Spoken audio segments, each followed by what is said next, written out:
ট্রাম্পের দাবি বহু যুদ্ধের সমাধান করেছেন, সত্যিই কি তাই? যুক্তরাষ্ট্র ইরানের সংঘাতের আশঙ্কার মধ্যেই ইসরায়েল সফরে মোদি। তুরস্কে গ্যাস পাইপলাইনে হামলার সম্ভাবনা সতর্ক করলেন পুতিন। ইরানে তুরস্কের সম্ভাব্য হামলার খবর, মিথ্যা দাবি তুরস্কের। মার্কিন প্রেসিডেন্ট ডোনাল্ড ট্রাম্প দাবি করেছেন গত জানুয়ারিতে দায়িত্ব নেওয়ার পর তিনি ৮টি আন্তর্জাতিক সংঘাতে হস্তক্ষেপ করেছেন। এ কারণে তার নোবেল শান্তি পুরস্কার পাওয়া উচিত বলেও তিনি মন্তব্য করেন। তবে এসব বিরোধের বেশিরভাগই এখনও পুরোপুরি সমাধান হয়নি। আর্মেনিয়া, আজারবাইজান দুই দেশের নেতাদের দিয়ে শান্তিপূর্ণ সম্পর্কের ঘোষণা করানো হলেও এখনও পূর্ণাঙ্গ শান্তি চুক্তি হয়নি এবং কিছু বিষয় অমীমাংসিত রয়ে গেছে। কম্বোডিয়া, থাইল্যান্ড সীমান্ত সংঘাত বন্ধে যুদ্ধবিরতি হলেও উত্তেজনা এখনও পুরোপুরি কমেনি। মধ্যপ্রাচ্য পরিস্থিতি, গাজায় যুদ্ধবিরতি ও জিম্মি বিনিময়ের উদ্যোগ নেওয়া হলেও সংঘাত পুরোপুরি বন্ধ হয়নি। ইরানের পারমাণবিক ইস্যু নিয়েও উত্তেজনা অব্যাহত রয়েছে। রুয়ান্ডা, কঙ্গো শান্তি চুক্তি হলেও তা বাস্তবায়ন হয়নি এবং পূর্ব কঙ্গোতে সংঘাত এখনও চলছে। ভারত, পাকিস্তান সংঘাতের পর যুদ্ধবিরতি হলেও মূল সমস্যাগুলোর সমাধান হয়নি। মিশর, ইথিওপিয়া নীলনদের পানি নিয়ে বিরোধে এখনও উল্লেখযোগ্য অগ্রগতি হয়নি। সার্বিয়া, কসোভো সম্পর্ক উন্নয়নের চেষ্টা হলেও পূর্ণাঙ্গ শান্তি চুক্তি হয়নি এবং বিরোধ রয়ে গেছে। রাশিয়া, ইউক্রেন যুদ্ধ বন্ধের চেষ্টা হলেও এখনও সমাধান হয়নি এবং যুদ্ধ চলমান। উত্তর কোরিয়া, দক্ষিণ কোরিয়া নতুন আলোচনার আগ্রহ দেখানো হলেও পারমাণবিক ইস্যুতে অগ্রগতি হয়নি। সব মিলিয়ে ট্রাম্প বিভিন্ন সংঘাতে মধ্যস্থতার দাবি করলেও অধিকাংশ ক্ষেত্রে স্থায়ী শান্তি প্রতিষ্ঠিত হয়নি এবং অনেক অঞ্চলে উত্তেজনা এখনও বজায় রয়েছে। ভারতের প্রধানমন্ত্রী নরেন্দ্র মোদী 2 দিনের সফরে ইসরায়েলে পৌঁছেছেন। এই সফরকে দুই দেশই দ্বিপাক্ষিক সম্পর্ক আরও জোরদারের গুরুত্বপূর্ণ সুযোগ হিসেবে দেখছে। সফরে মোদী ও ইসরায়েলের প্রধানমন্ত্রী বেনিয়ামিন নেতানিয়াহুর মধ্যে কৃত্রিম বুদ্ধিমত্তা ও প্রতিরক্ষা সহযোগিতা নিয়ে আলোচনা হওয়ার কথা রয়েছে। ইসরায়েল বিশেষ করে সামরিক সরঞ্জাম রপ্তানি বাড়াতে আগ্রহী বলে জানা গেছে।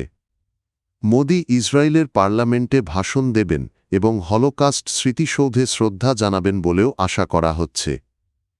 2017 সালে তিনি প্রথম ভারতীয় প্রধানমন্ত্রী হিসেবে ইসরায়েল সফর করেছিলেন। এই সফর এমন সময় হচ্ছে যখন যুক্তরাষ্ট্র ও ইরানের মধ্যে উত্তেজনা বাড়ছে।